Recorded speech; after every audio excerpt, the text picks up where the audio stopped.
Porque o reino de Deus não é comida nem bebida, mas justiça e paz e alegria no Espírito Santo. Romanos 14:17. Querido irmão, seja bem-vindo a esse canal. A leitura de hoje são as cartas de ensino do nosso amado irmão, mestre, servo do Senhor, Derek Prince. Curta, se inscreva e compartilhe o vídeo para que mais vidas possam ser abençoadas e para que o reino do Senhor avance e a glória seja dada somente a Ele. Carta de ensino Como enfrentar os últimos dias sem medo, de Derek Prince. Porque a graça salvadora de Deus se há manifestado a todos os homens, ensinando-nos que, renunciando à impiedade e às concupiscências mundanas, vivamos neste presente século sóbria e justa e piamente, aguardando a bem-aventurada esperança e o aparecimento da glória do grande Deus e nosso Senhor Jesus Cristo, o qual se deu a si mesmo por nós para nos remir de toda iniquidade e purificar para si um povo seu especial, zeloso de boas obras. Tito 2:11-14, Almeida Corrigida Fiel. A Bíblia tem muito que dizer sobre os últimos dias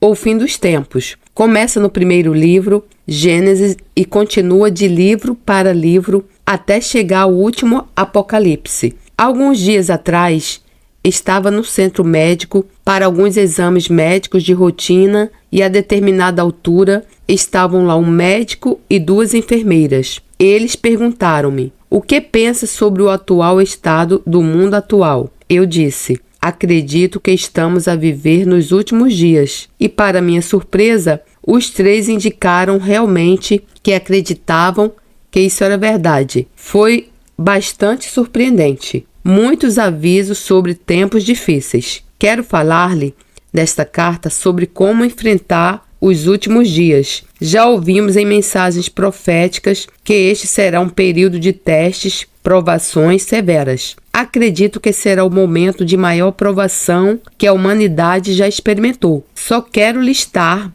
muito brevemente, algumas das declarações sérias feitas nas Escrituras sobre os últimos dias. Depois abordarei as questões realmente práticas de como podemos encarar esses últimos dias sem medo. Sobrevirão tempos ferozes. Em 2 Timóteo 3:1, Paulo diz a Timóteo: sabe, porém, isto. É um início de frase muito enfático. Ele está assim a dizer: pode ter certeza de uma coisa, não se esqueça, que nos últimos dias sobrevirão tempos trabalhosos. ACF. A palavra traduzida como trabalhosos ocorre apenas num outro lugar no Novo Testamento grego e é usada para descrever 2 homens possessos por demônios que vieram ao encontro de Jesus na margem leste do Mar da Galileia.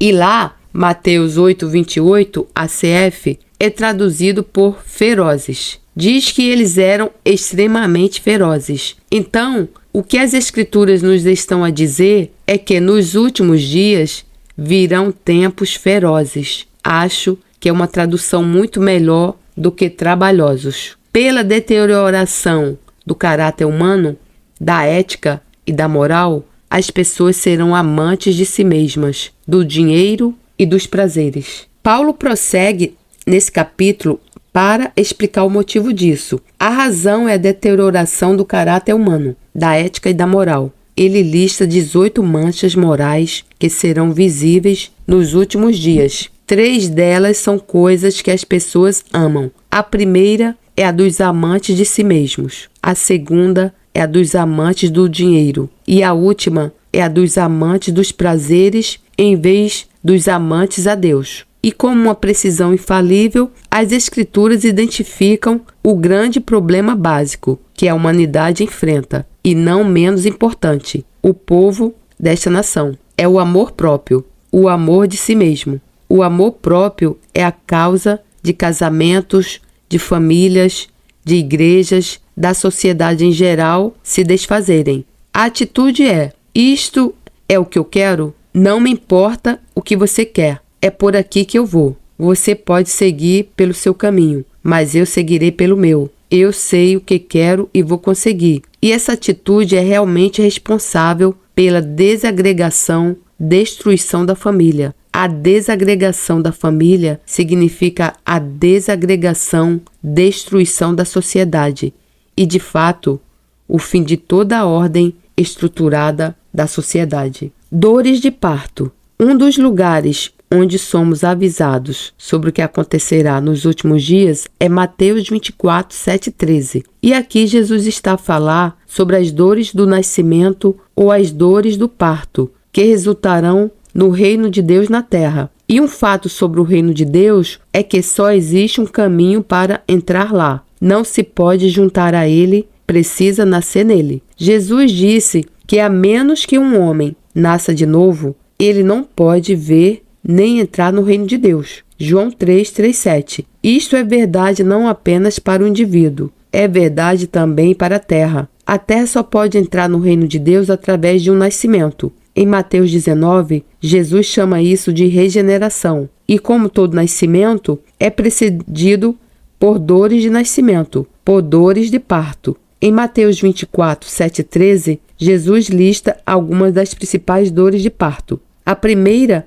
é nação contra nação. E, curiosamente, a palavra grega para nação é étnos, que nos dá a frase conflito étnico, que é uma das características mais evidentes da situação atual no mundo. Então, fala de reino contra reino, o que eu interpretaria como guerras políticas. Depois, fomes, pestilências e terremotos. E preste atenção, os cristãos serão perseguidos e odiados por todas as nações. Muitos cristãos serão escandalizados, ofendidos, por outras palavras, irão abandonar sua fé e trair-se-ão uns aos outros pelo bem da sua própria vida. Muitos falsos profetas. Aumento de maldade e iniquidade. Quantas pessoas que vivem nessa nação há pelo menos 10 anos concordariam que a maldade e iniquidade têm aumentado continuamente? Eu vivo em Fort Lauderdale desde 1968 e digo-lhe que hoje é uma cidade totalmente diferente do que era quando vim viver para aqui. É marcada pela violência, pelo ódio étnico e pela criminalidade que não existiam há 25 anos. E então diz que o amor de muitos cristãos esfriará. A palavra grega lá é ágape, a palavra normalmente usada para o amor especial dos cristãos. E depois, no fim, fala sobre a necessidade de perseverar. Jesus diz: aquele que perseverar até o fim, esse será salvo. Mateus 24, 13, ACF. Mas na verdade o grego é mais específico. Diz que aquele que tem perseverado até o fim será salvo. Está salvo agora, mas para permanecer salvo tem de perseverar até o fim. Vou enumerar a lista até o fim sem fazer comentários, pois acho que é muito significativa. Nação contra nação, reino contra reino, fome, pestilência e terremotos, cristãos perseguidos e odiados por todas as nações, muitos cristãos a escandalizarem-se e atraírem-se uns aos outros, muitos falsos profetas, aumento da maldade e iniquidade, o amor de muitos cristãos a esfriar e, finalmente, a necessidade de perseverar. Então concordará comigo em que não é uma perspectiva agradável.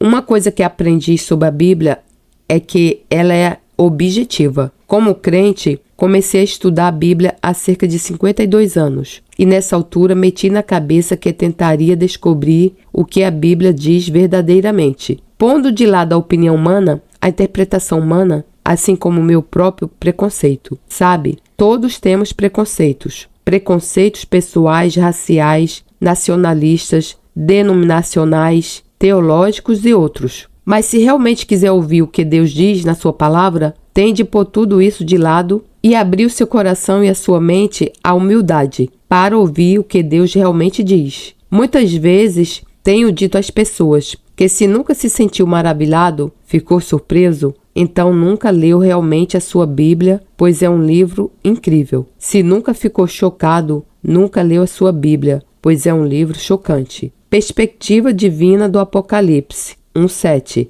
Quero voltar-me para a minha resposta a esta questão. Como enfrentar os últimos dias sem medo? Para o livro do Apocalipse. Não tenho uma tabela, não tenho qualquer sistema de interpretação e não tento interpretar as profecias. A minha atitude é: estou aberto para Deus se Ele me mostrar alguma coisa. E ao longo dos anos, Ele tem me mostrado bastantes coisas. Mas acredito que os primeiros capítulos de Apocalipse são a chave essencial para enfrentar os últimos dias. Se não viermos por esta abordagem, seremos esmagados pelas forças que serão libertadas contra nós. Cristo glorificado. A minha interpretação começa com Apocalipse 1, 10, 17. João diz: Eu fui arrebatado no Espírito no dia do Senhor, e ouvi detrás de mim uma grande voz, como de trombeta, que dizia: Eu sou o Alfa e o Ômega, o primeiro e o derradeiro. E o que vês, escreve-o num livro, e envia-o às 7 igrejas que estão na Ásia, a Éfeso e a Esmirna, e a Pérgamo e a Tiatira, e a Sardes e a Filadélfia, e a Laodiceia. E virei-me para ver quem falava comigo. E virando-me, vi 7 castiçais de ouro. Apocalipse 1, 10, 12, ACF. E reparo que em Apocalipse, quando há uma revelação pessoal de Deus, a atenção da pessoa que recebe a revelação geralmente não se foca, em primeiro lugar, na pessoa do Senhor. É como se não suportássemos ser imediatamente confrontados. Assim, em primeiro lugar, João vê os 7 castiçais. Então diz: E no meio dos 7 castiçais, um semelhante ao Filho do Homem, vestido até os pés de uma roupa comprida e cingido pelos peitos com um cinto de ouro. E a sua cabeça e cabelos eram brancos como lã branca, como a neve, e os seus olhos como chama de fogo. E os seus pés semelhantes a latão reluzente, como se tivessem sido refinados numa fornalha. E a sua voz como a voz de muitas águas. E ele tinha na sua destra 7 estrelas, e da sua boca saía uma aguda espada de 2 fios, e o seu rosto era como o sol, quando na sua força resplandece. E eu, quando vi, caí a seus pés como morto. Apocalipse 1, 13, 17, ACF. Jesus revelado como juiz. João tinha tido, provavelmente, o relacionamento mais íntimo do que qualquer outro dos apóstolos com Jesus, enquanto ele esteve na terra. Ele foi o que se debruçou no seio do Senhor, na última ceia, e colocou a questão: quem é aquele que o trai? Mesmo depois da ressurreição, ele partilhou o pequeno almoço com Jesus na margem do mar da Galileia, juntamente com alguns outros discípulos. Mas nesta altura, João teve uma revelação completamente nova de Jesus. Esta revelação era tão poderosa que ele caiu aos seus pés como um homem morto. Qual foi a revelação?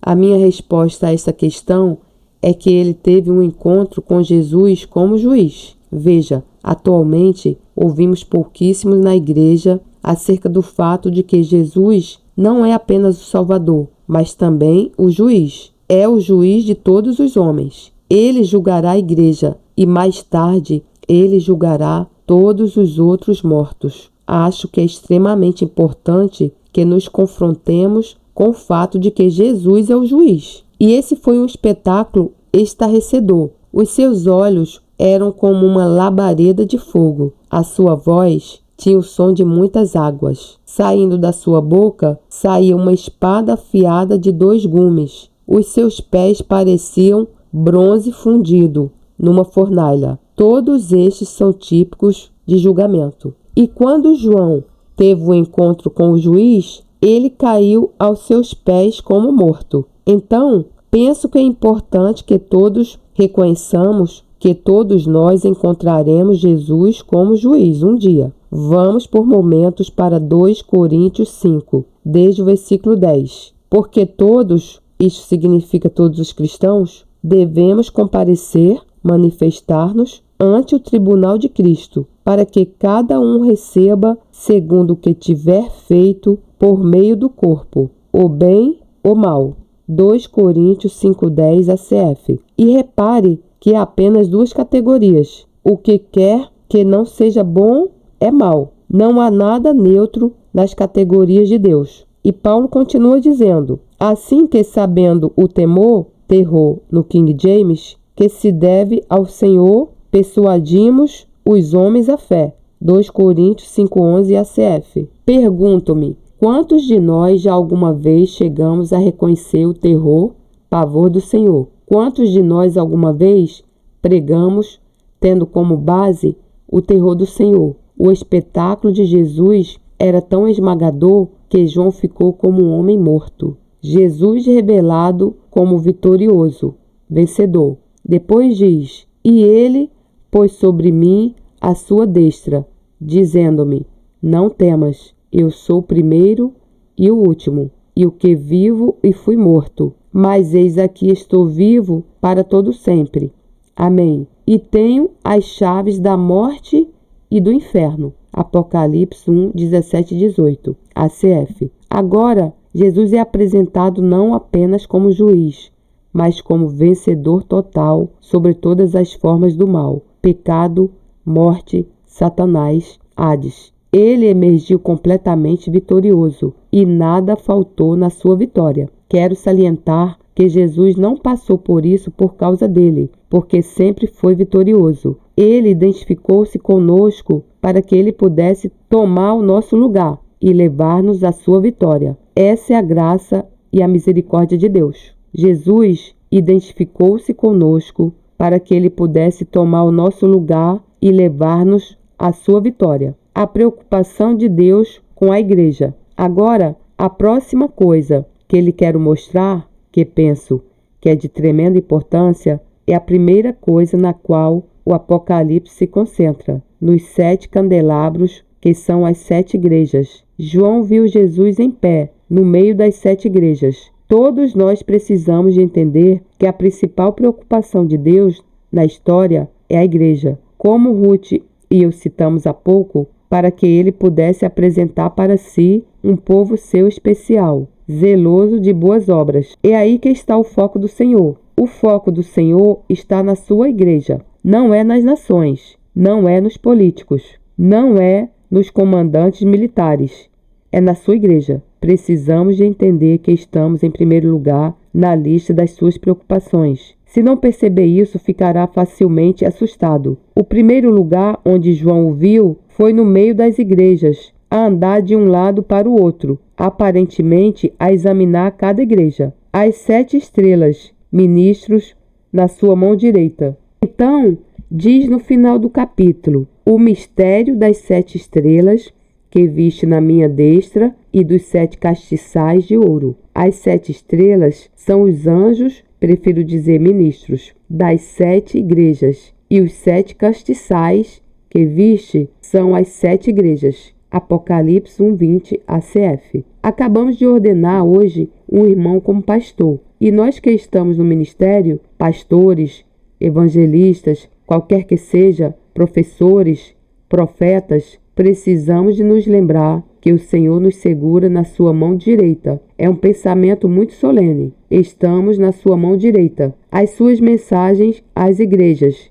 Então, nos próximos 2 capítulos, capítulos 2 e 3, chegamos às mensagens para as 7 igrejas. Não me quero alongar muito sobre elas, mas deixe-me salientar que todas as mensagens foram enviadas para uma igreja. Quem não estava numa igreja nunca recebeu a mensagem. Eu próprio acredito que normalmente, com certas exceções especiais, Deus espera que todo crente seja um membro comprometido de uma congregação. Se a mensagem do Apocalipse fosse enviada hoje e alguns de vocês não estivessem associados a nenhuma congregação, nunca receberiam a mensagem. Ela só é enviada para as igrejas, mas ao mesmo tempo, a mensagem é para todo o indivíduo. Se alguém ouvir a minha voz, portanto, não basta estar na igreja. É preciso ser capaz de ouvir a voz do Senhor. Não basta estar na igreja. É preciso ser capaz de ouvir a voz do Senhor. Examinei as mensagens e não quero gastar muito tempo, mas quero apontar 2 coisas. 5 vezes às 5 das igrejas. Jesus diz: conheço as tuas obras. Não se confunda se tiver a versão New King James, pois encontrará esta frase 7 vezes. Nas outras versões mais recentes, apenas a encontrará 5 vezes. Mas pelo menos 5 vezes, Jesus disse: conheço as tuas obras. Isso é significativo. Ele não diz: conheço o teu rótulo denominacional. Ele não disse: estou familiarizado com a tua declaração de fé. Ele não disse: conheço o teu programa da igreja. Ele disse: eu sei o que está a fazer. E é isso que importa. Não é o que dizemos, é o que fazemos. E 5 vezes, às 5 das 7 igrejas, o seu primeiro mandamento foi: arrepende-te. Então as pessoas têm me perguntado algumas vezes: os cristãos precisam de arrepender-se? A minha resposta é: pelo menos 5 das 7 igrejas precisavam de arrepender-se. Pelo que sei das igrejas contemporâneas, diria que a proporção não seria menor. Eu podia acreditar que seriam 7 de 7. E lembre-se, o arrependimento é a chave para tudo o resto.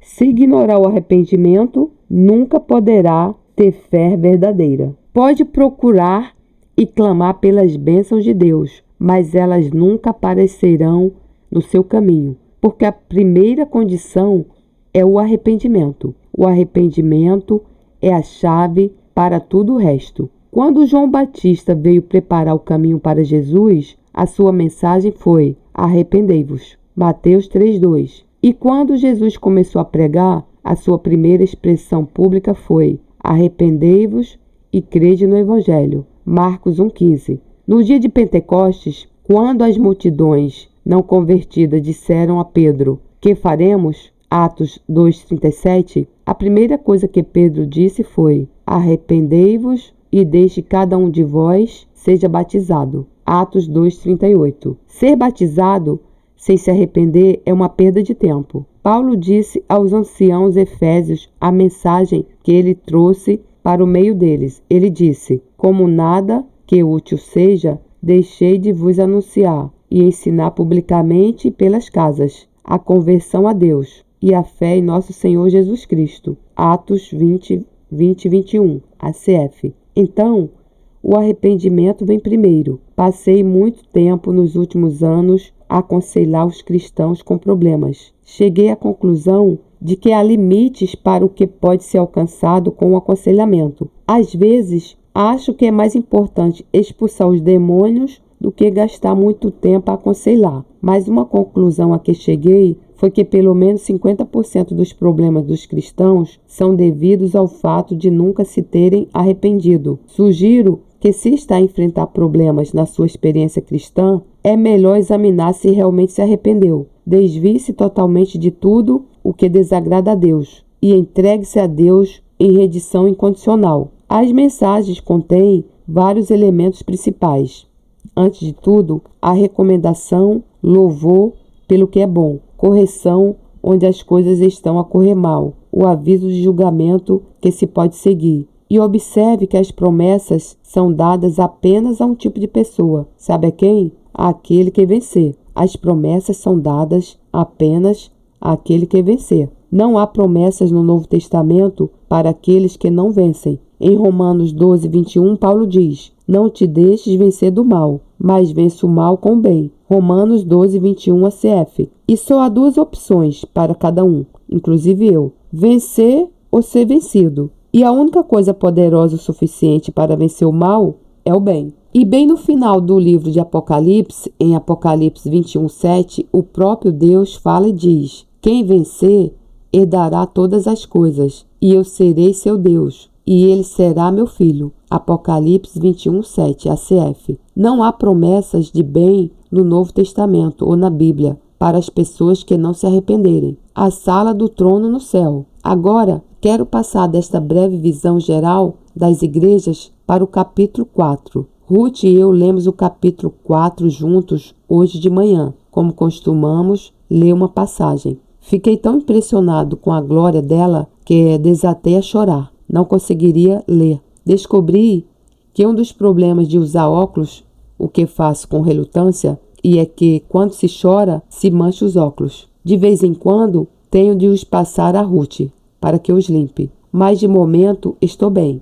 O capítulo 4 é vital. Se ignorar o capítulo 4, não fará a abordagem correta. O capítulo 4 é a sala do trono do universo. Vamos ver apenas os versículos de abertura. Depois destas coisas, olhei, e eis que estava uma porta aberta no céu, e a primeira voz, que como de trombeta, ouvira falar comigo, disse: sobe aqui, e mostrar-te-ei as coisas que depois destas devem acontecer. E logo fui arrebatado em espírito, e eis que um trono estava posto no céu. Apocalipse 4, 1-2 ACF. Qual a primeira coisa que ele viu? Um trono. Veja, ele novamente não conseguia olhar imediatamente para quem estava sentado no trono. Mas o tema deste capítulo é a palavra trono. Se eu perguntasse quantas vezes a palavra trono ocorre neste capítulo, que tem apenas 11 versículos, ficará surpreso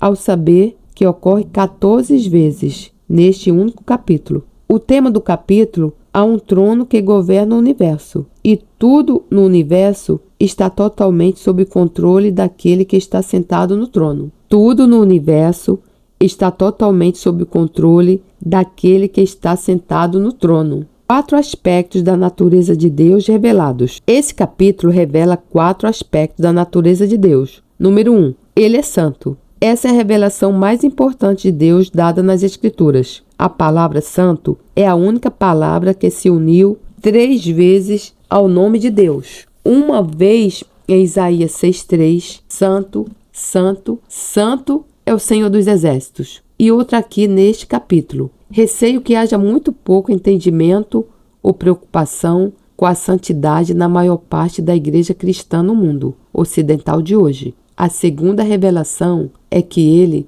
é todo-poderoso. A terceira é que ele é eterno. Ele era, ele é, ele será. E a quarta revelação é que ele é o Criador. Ele criou todas as coisas. Reserve um tempo para meditar nessas 4 revelações da natureza de Deus: santo, todo-poderoso, eterno, criador. Veja uma vez que tenha visão clara de Deus, os problemas na Terra assumem uma perspectiva diferente. Mas sem essa visão, aviso, a maioria irá enfrentar situações e pressões e perigos para os quais não está preparado para enfrentar. Livro: O Programa de Deus para o Fim dos Tempos. Agora seguimos para o capítulo 5, onde é apresentado o pergaminho, o livro, que é realmente o livro do Apocalipse. Estava selado, como sabe, com 7 selos. Naqueles dias, eles não tinham livros impressos, mas tinham longas folhas de papel ou pergaminho enroladas, e todos os livros eram originalmente um pergaminho. Este capítulo começa com um anjo a bradar, gritar em voz alta, um anjo muito forte, e ele diz: quem é digno de abrir o livro e de desatar os seus selos? E ninguém no céu, nem na terra, nem debaixo da terra, podia abrir o livro, nem olhar para ele. Apocalipse 5, 2, 3, ACF. E estou a fazer o que João fez, estou a chorar. Ninguém foi encontrado digno de abrir o pergaminho, o livro. Eu acredito que o pergaminho, o livro, é o plano de Deus para o fecho da era. Jesus eternamente o leão da tribo de Judá. E disse-me um dos anciãos: não chores, eis aqui o leão da tribo de Judá, a raiz de Davi que venceu. Apocalipse 5:5 ACF. Quero salientar que quando Jesus se tornou judeu, não foi apenas por 33 anos. Aqui está ele na eternidade. Ele ainda é o leão da tribo de Judá. Judá, sabe, é o nome do qual obtemos a palavra judeu. É diretamente derivado de Judá. Costumo pensar que o céu será um local embaraçoso para os antissemitas. Pensando na Nova Jerusalém, ela tinha 12 alicerces, fundamentos e 12 portas. E todo nome era um nome judeu. Além disso, o nome acima de todos os outros nomes era Yeshua. Então, como poderá se sentir se opor ao povo judeu? Como poderá sentir-se em casa na Nova Jerusalém? O leão. o cordeiro que foi morto. Então, João é informado de que o leão da tribo de Judá venceu, e ele olhou em volta à espera de ver, tenho a certeza, um leão muito forte, feroz e guerreiro. E o que ouviu? Um cordeiro que parece ter sido morto. Não posso superar essa revelação. A força de Deus não está na força física, não está na força humana, está no espírito quebrado. É uma vida humilde. A força de Deus não está na força física, não está na força humana, está no espírito quebrado. É uma vida humilde. Irmão, se quer o poder de Deus, não suba, incline-se para baixo. O grande evangelista Moody disse uma vez: quando eu era jovem cristão, pensava que Deus guardava os seus dons nas prateleiras e os melhores dons estavam nas prateleiras mais altas e eu teria de estender-me para alcançá-los. Aprendi depois que os melhores dons estão na prateleira mais baixa e tive de baixar-me. Eu gostaria de mostrar-lhe uma passagem de 1 Coríntios 1:25. Paulo diz: porque a loucura de Deus é mais sábia do que os homens, e a fraqueza de Deus é mais forte do que os homens. ACF. Portanto, as coisas que parecem loucas para a mente natural e as coisas que parecem fracas são as coisas nas quais Deus investe a sua sabedoria e a sua força. E Paulo estava a falar, sem dúvida alguma, sobre a cruz, quando falou acerca da loucura e da fraqueza de Deus. O que há de mais fraco do que um homem crucificado? O que é mais louco do que deixar o seu filho ser crucificado em frente de uma multidão? Não sei se já reparou nisso. Deus nunca corrigiu essa impressão. Jesus nunca foi revelado vivo, exceto perante testemunhas escolhidas por Deus. No que diz respeito ao mundo, a última coisa que viram dele foi um corpo numa cruz. E Deus não fez nada para corrigir essa impressão. A fraqueza de Deus é mais forte do que os homens. A loucura de Deus é mais sábia do que os homens. Segundo Timóteo 2, sinto que essa é uma lição de tremenda importância para a igreja contemporânea e especialmente para a liderança. 2 Timóteo 2, 11 e 12. Palavra fiel é esta, que se morrermos com ele, também com ele viveremos. Se sofrermos, também com ele reinaremos. ACF. Sabe, tem uma série que preguei anos atrás que tinha o título The Way Up is Down. O caminho para cima é para baixo. Quanto mais alto quiser ir, mais baixo precisa de começar. Jesus disse: porque todo o que a si mesmo se exaltar será humilhado, e aquele que a si mesmo se humilhar será exaltado. Lucas 14:11. Almeida Revisada Imprensa Bíblica. Quanto mais alto quiser ir, mais baixo precisa de começar.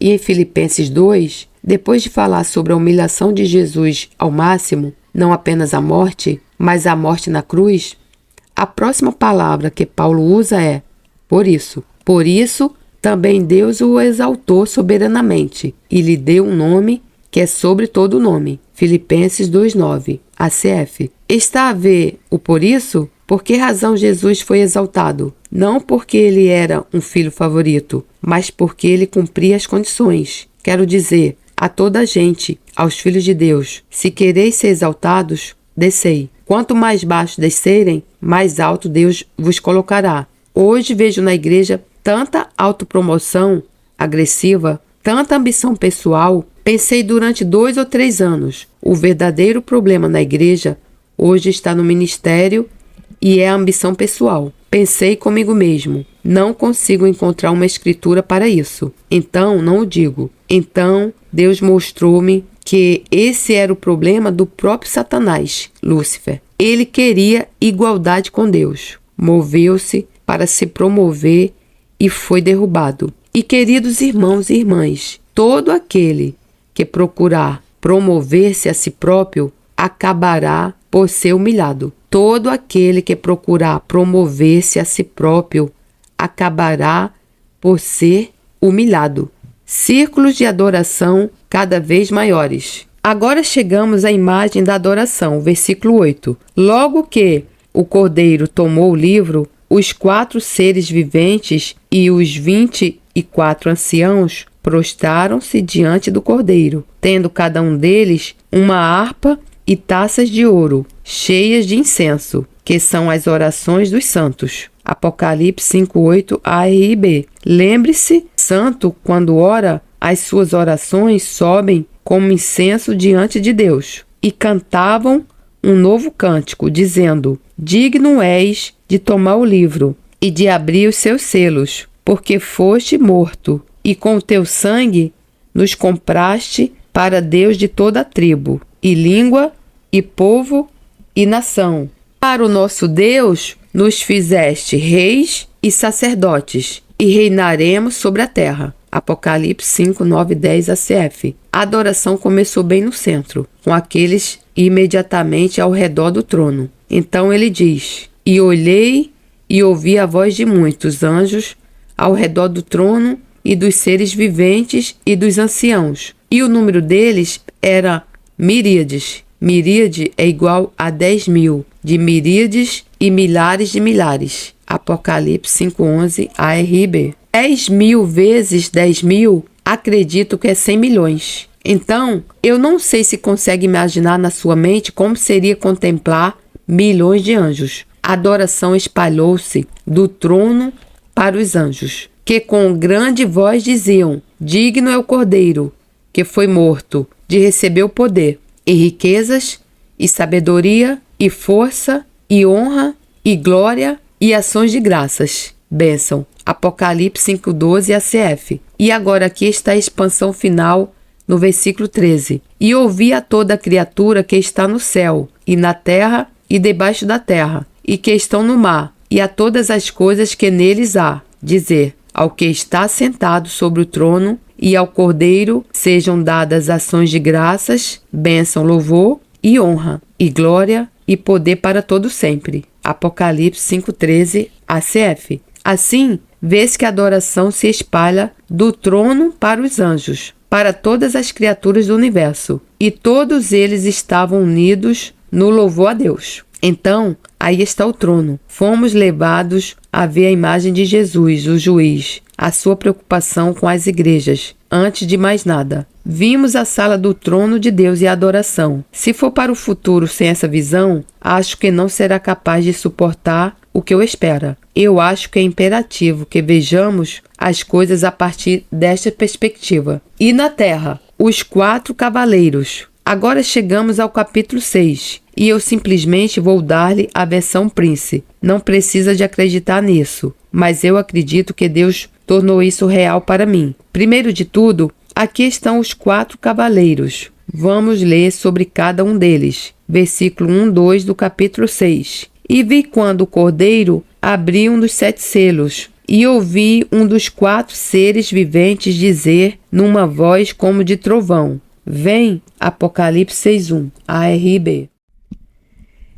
Quero salientar que cada um desses cavaleiros foi ordenado do céu. Eles não são o resultado de coisas que aconteceram na terra. A iniciativa veio de Deus. É preciso saber disso. O cavalo branco é o evangelho a conquistar. Olhei e eis um cavalo branco, e o que estava montado nele tinha um arco, e foi-lhe dada uma coroa. Apocalipse 6:2 ARB. Essa não é uma coroa real, mas a coroa de um vencedor conquistador nos Jogos, tal como a medalha de ouro nos Jogos Olímpicos. E saiu vencedor, e para vencer. Apocalipse 6:2 ARB. Muita coisa depende da forma como se identifica esse cavalo branco. Eu direi que, pessoalmente, para mim, ao longo dos anos, tornou-se evidente que o cavalo branco é Jesus Cristo, a cavalgar pelo Evangelho por toda a terra. Gostaria de dar-lhe apenas uma passagem do Salmo 45, que acho que está ligada a isso. O Salmo 45, os primeiros versículos, é o que eles chamam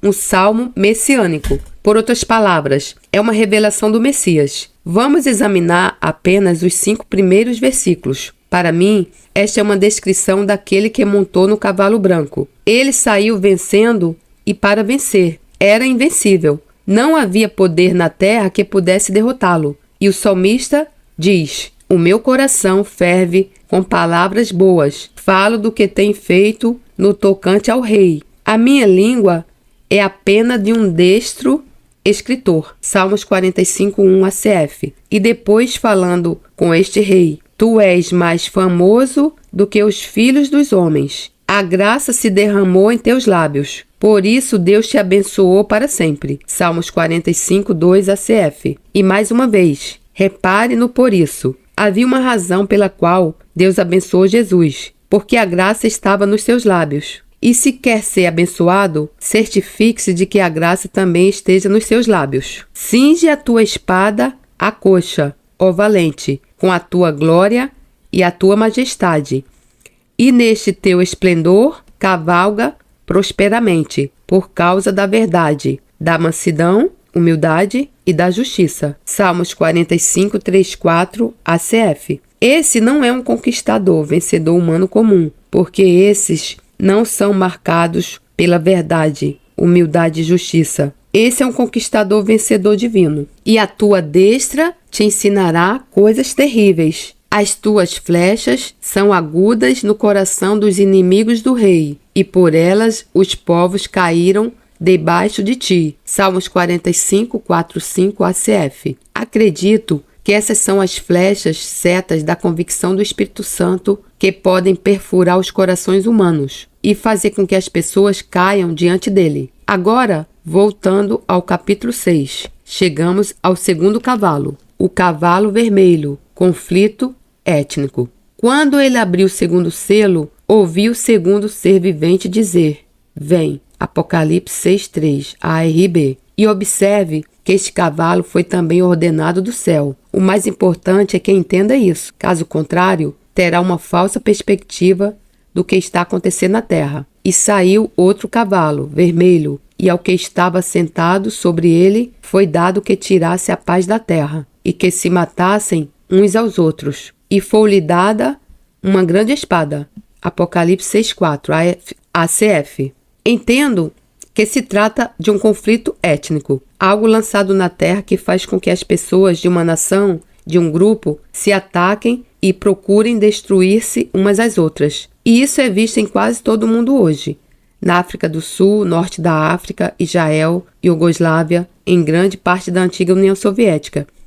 E prevejo que não haverá nenhuma nação na terra que por fim será poupada disso. Perdi-lhe-ei que considere como seria se aquele cavalo vermelho começasse a andar pelos Estados Unidos, com tantos grupos raciais diferentes. Vimos um pouco disso entre negros e brancos, mas acredito que há mais por vir. Quero enfatizar que este cavalo foi ordenado ou mandado vir do céu, faz parte do julgamento. Lembre-se de que Apocalipse é, em parte, uma revelação do julgamento de Jesus. Apocalipse é, em parte, uma revelação do julgamento de Jesus. O cavalo preto, escassez e racionamento, mais azeite e vinho preservados para os ricos. O terceiro cavalo nos versículos 5 e 6. Quando abriu o terceiro selo, ouvi o terceiro ser vivente dizer: vem. E olhei, e eis um cavalo preto, e o que estava montado nele tinha uma balança na mão. E ouvi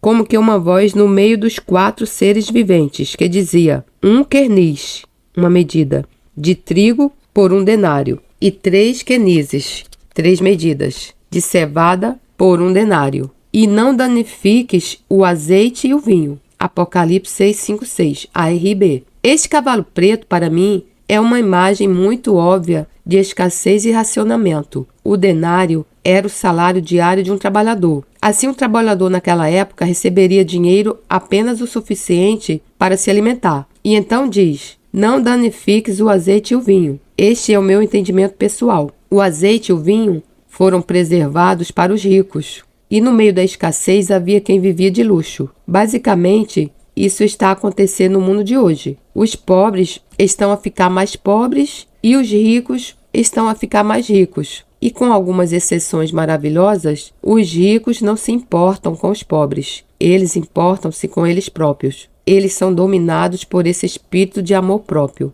Cavalo amarelo, fome e morte. Agora chegamos ao quarto cavalo. Quando abri o quarto selo, ouvi a voz do quarto ser vivente dizer: vem. E olhei, e eis um cavalo amarelo, e o que estava montado nele chamava-se Morte, e o inferno seguia com ele, e foi-lhe dada autoridade sobre a quarta parte da terra, para matar com a espada, e com fome, e com a peste, e com as feras da terra. Apocalipse 6, 7, 8, A e B. Agora, essa é uma imagem óbvia da fome e da morte generalizada que se seguiu. Diz, na verdade, que isso afetaria a quarta parte da terra. O nome do cavaleiro do primeiro era Morte, do segundo era Hades. A morte reivindica os corpos dos homens. Hades reivindica as almas dos homens. E observe, deram-lhes autoridade. De onde veio a autoridade? De Deus, do trono. Agora, à medida que medito sobre esses 4 cavalos, há uma convicção que se torna cada vez mais forte em mim. É uma mensagem para o povo de Deus. A mensagem é esta: o cavalo branco tem de ficar à frente dos outros 3 cavalos. Temos de chegar lá com a oferta de misericórdia por meio do Evangelho, antes que esses terríveis julgamentos caiam sobre as pessoas. Acho que posso dizer que Ruth e eu somos motivados pela paixão de ver aquele cavalo branco chegar lá a tempo. Temos tido o privilégio de ver isso acontecer em alguns casos. Estávamos na Iugoslávia, tal como nosso irmão Mahesh, antes que esse problema surgisse. Chegamos a várias pessoas e os meus livros principais foram traduzidos para sérvo-croata e estão disponíveis por lá agora. Se tivéssemos arrastado o assunto, teríamos perdido a oportunidade. Em maio passado, estávamos em Moscou e realizamos uma conferência para 1000 líderes da igreja, os quais já tinham sido contactados anteriormente, quer através do meu programa de rádio na Rússia, quer através dos meus livros traduzidos. E no final, um líder experiente que trabalhou na Rússia disse: eu organizei muitas conferências, mas esta é a melhor que já organizei. Ele disse: acho que chegou num momento vital, porque o custo da viagem está a subir tanto que as pessoas quase já não conseguem percorrer essa distância. Alguns deles tinham viajado 6 dias de comboio para chegar a essa conferência. Gostaria de dizer que nunca vi maior entusiasmo como naqueles jovens russos. Ruth e eu temos uma gravação que não é profissional, é apenas uma parte do louvor em russo. Nós realmente não entendemos russo, mas quando precisamos de ser encorajados, ouvimos essa gravação. Eles sabiam como adorar a Deus. A Bíblia diz que se deve adorar a Deus com todo o seu espírito, alma, mente e corpo, com toda a sua força. E eles assim fizeram. Quero dizer, não precisava de incentivá-los a adorar. Não se conseguia impedi-los. Aprendi russo uma vez, mas isso foi há anos. Uma frase que nunca esqueci é Esos, depois fonética. Sabem o que isso significa? Jesus é Senhor. Eles cantariam isso vez após vez, 50 vezes. E digo-lhe, há igrejas aqui que têm muito entusiasmo, mas estão muito aquém dos russos. A maioria das igrejas ainda fica mais atrás. Conhecer pessoas, encontrar pessoas com fome, com sede, que nunca ouviram e não conhecem, sabem, não têm preconceitos acerca da palavra de Deus. Tivemos uma equipe de intercessão que veio apenas para interceder, cerca de 25 pessoas, só para preparar o seu caminho. Foram à Praça Vermelha, no meio de Moscou, e estavam a realizar uma reunião de oração. Não é preciso fazer muito em Moscou para reunir uma multidão, e uma multidão reuniu-se. O que estão a fazer? Um irmão holandês começou, através de um intérprete, a pregar para eles apenas uma mensagem muito simples do Evangelho. E quando terminou, um jovem correu até ele, passou os braços em volta do pescoço dele e disse: sou muçulmano. Nunca antes ouvi dizer que Deus me ama. Irmão e irmã, está a perder muito se não se envolver em alcançar os não alcançados. Pode sentar-se aqui numa igreja confortável e passar momentos maravilhosos, mas as recompensas reais são para as pessoas cujo coração está com aqueles que nunca ouviram falar. E assim, essa é a nossa ambição, andar com esse cavalo branco antes que os outros cavalos cheguem lá. Em maio, iremos ao Cazaquistão, a Alma Ata, que é a capital, para realizar outra conferência. Nunca soube onde era o Cazaquistão, até termos combinado de ir lá. É uma das repúblicas muçulmanas na parte sul, e os muçulmanos estão-se a voltar para o Senhor aos milhares lá, mas precisam de alguém para dar-lhes os alicerces, ensiná-los. O nosso propósito não é o evangelismo, é treinar os líderes locais para fazer o trabalho deles. O nosso representante, que é holandês, planeja ter um centro de distribuição do nosso material em todas as províncias da antiga União Soviética. Ele diz que se as portas se fecharem novamente, não importa,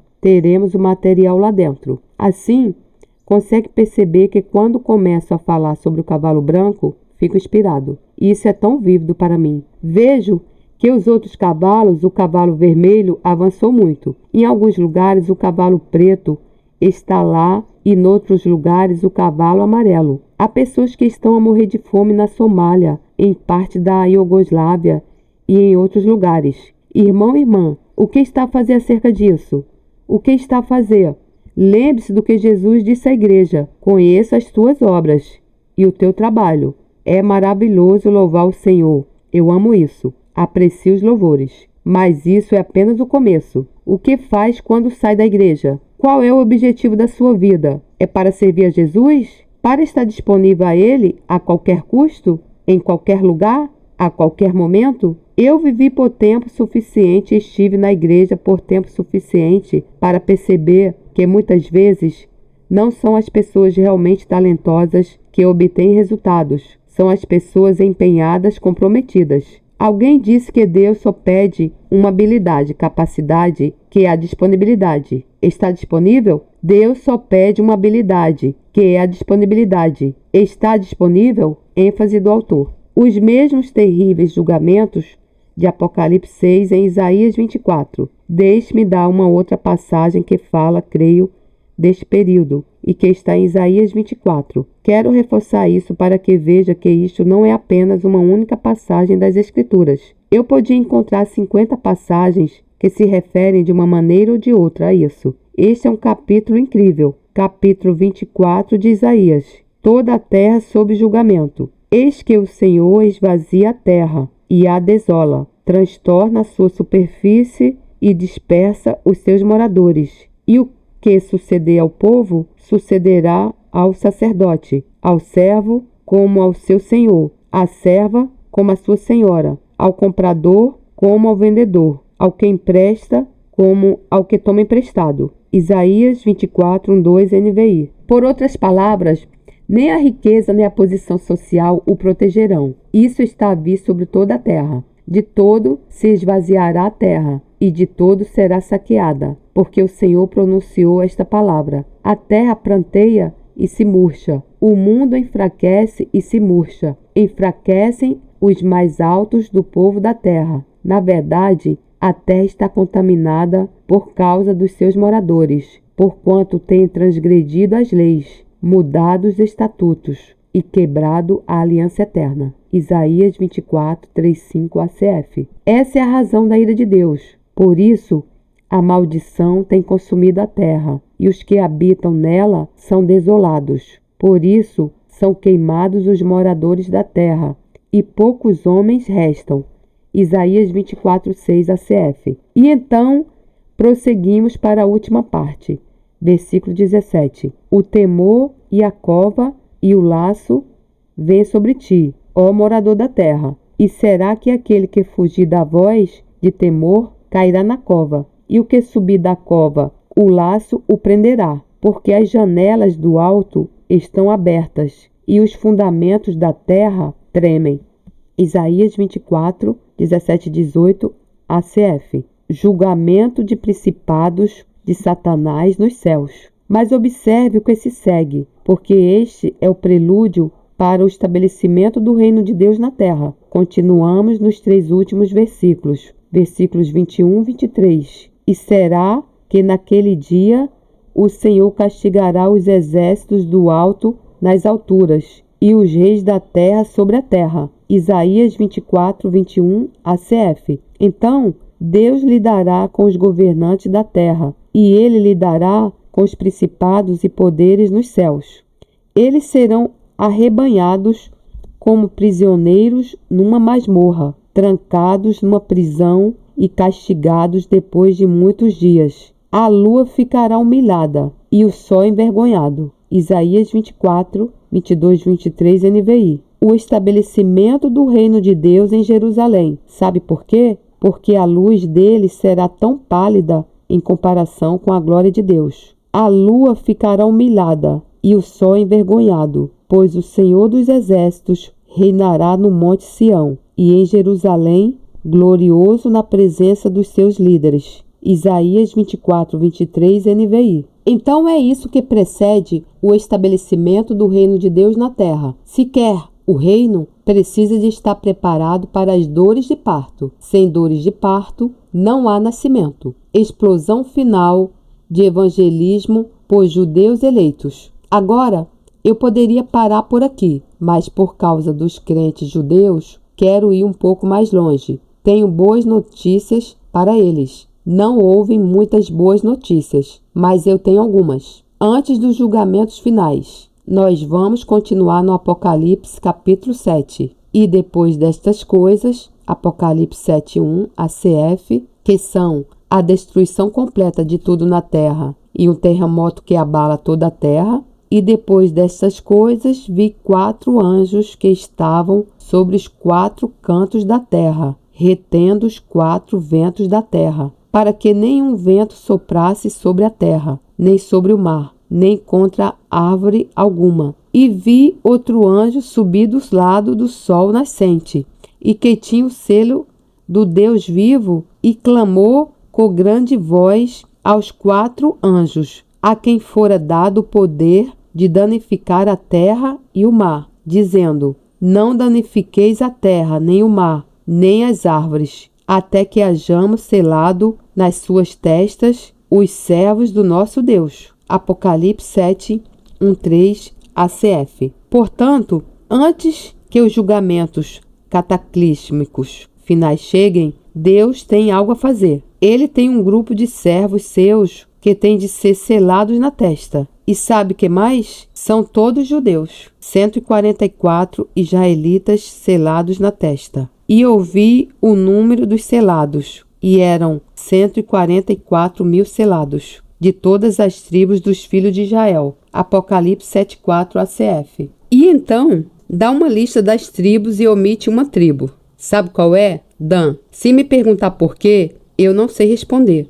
Não tenho vergonha de dizer que não sei. Mas toda a tribo está incluída. 12.000 das 12 tribos, o que faz 144.000. A colheita de toda a raça humana. E continua. Depois destas coisas olhei, e eis aqui uma multidão, a qual ninguém podia contar, de todas as nações e tribos e povos e línguas.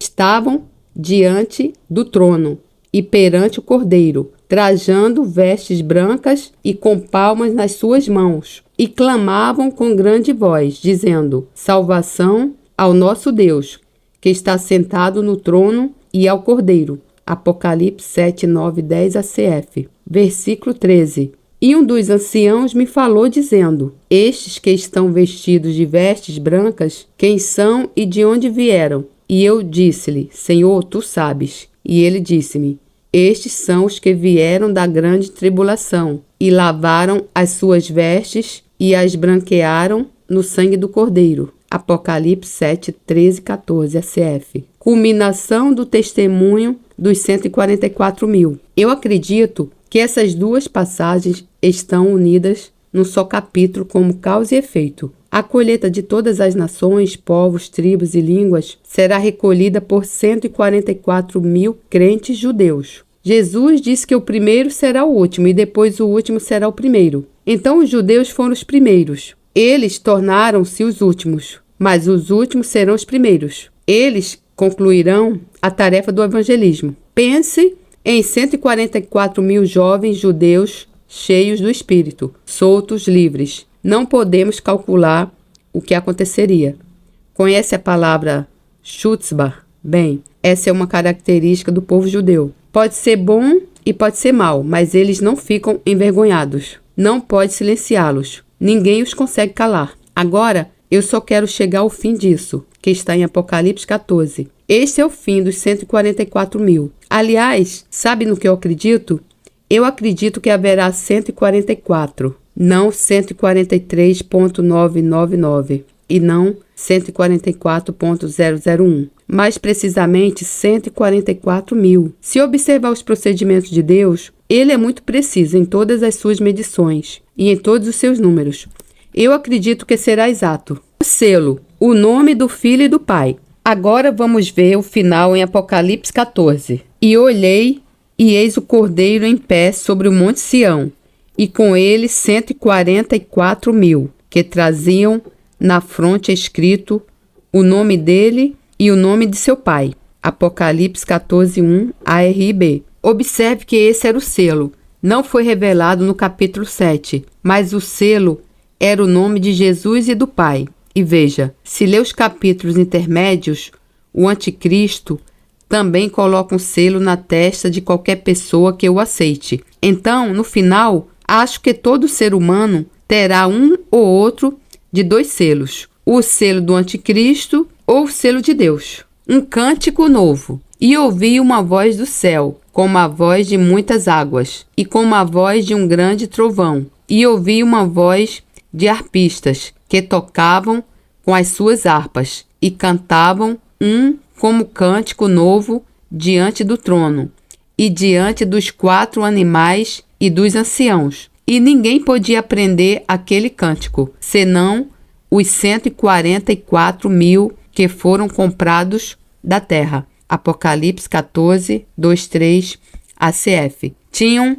a sua própria canção. Descrição do caráter dos 144 mil, as primícias. Estes são os que não estão contaminados com mulheres, porque são virgens. Apocalipse 14:4 ACF. Toda a linguagem é masculina, está tudo a falar sobre homens. Estes são os que seguem o Cordeiro, para onde quer que vá. Apocalipse 14:4 ACF. Que testemunho de seguir o Cordeiro para onde quer que vá. Estes foram comprados dentre os homens para serem as primícias para Deus e para o Cordeiro. Apocalipse 14:4 ARB. Pelo que entendi, eles devem ser jovens judeus, provavelmente não mais do que com 16, 17 e 18 anos. Nunca se envolveram em imoralidade sexual, reservados pela escolha de Deus para esta tarefa específica. Não sei se notou, mas cada vez mais o evangelismo está a se tornar uma tarefa dos jovens. Viu isso? Alguns dos evangelismos mais eficazes hoje são feitos por Kings Kids, filhos do rei, enviados pela Jocum. Veja, os jovens não têm as inibições que nós, os mais velhos, temos. Eles simplesmente saem e dizem as coisas como elas são. É isso que Deus quer. E leia, este é um belo testemunho, e na sua boca não se achou engano, porque são irrepreensíveis diante do trono de Deus. Apocalipse 14:5 ACF. Que imagem gloriosa! Então, no meio de todo o tumulto e confusão, sofrimento e matança, Deus tem o seu lado positivo. Pode olhar para o positivo ou pode olhar para o negativo, mas acredita em mim. Irmão e irmã, se não enfrentar isso com uma visão de Jesus, como vencedor do pecado, da morte e da sepultura, como juiz, como o único competente para abrir o pergaminho, como o leão da tribo de Judá, se não tem uma visão da sala do trono de Deus e do seu poder e do seu controle completo e total, acho que ficará com muito medo, desanimado e desencorajado com o que está para vir. Quero recomendar-lhe esta imagem de Jesus no meio dos 7 castiçais de ouro. E sabem quem mais ele estava no meio? No trono de Deus. Não é uma boa notícia que aquele que está no meio da igreja também está no meio do trono de Cristo. Ele pode cuidar dos seus. Ele nunca nos deixará nem nos abandonará. Ele é totalmente fiel. Quando ele sai do céu no seu cavalo branco, e eu não tive tempo de falar sobre o cavalo branco, que aparece novamente do céu, em Apocalipse 19, quando ele sai do céu no seu cavalo branco, o seu nome é Fiel e Verdade. Pode confiar nele. Pode confiar nele. Aplicação final. Sinto que Deus quer que eu diga mais uma coisa que talvez seja um pouco inesperado. Enquanto pensava nesta mensagem, pensei nas palavras que Pedro falou no dia de Pentecostes, à multidão judaica que se tinha reunido. Só quero referir um versículo, Atos 2,40. E com muitas outras palavras, isto testificava e os exortava, dizendo: salvai-vos desta geração perversa. ACF. Querido amigo, querida amiga, estamos a viver no meio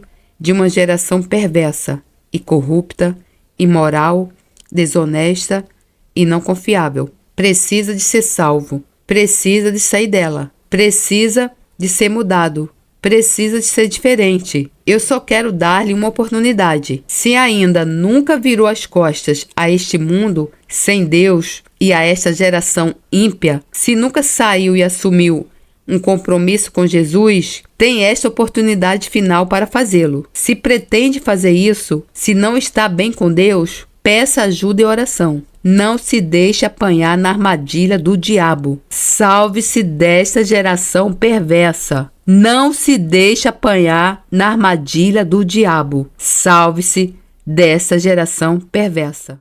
Glória a Deus, louvado seja o Senhor, que a graça do Senhor Jesus Cristo, o amor de Deus e a comunhão do Santo Espírito estejam com vocês. Amém. Deus lhe abençoe.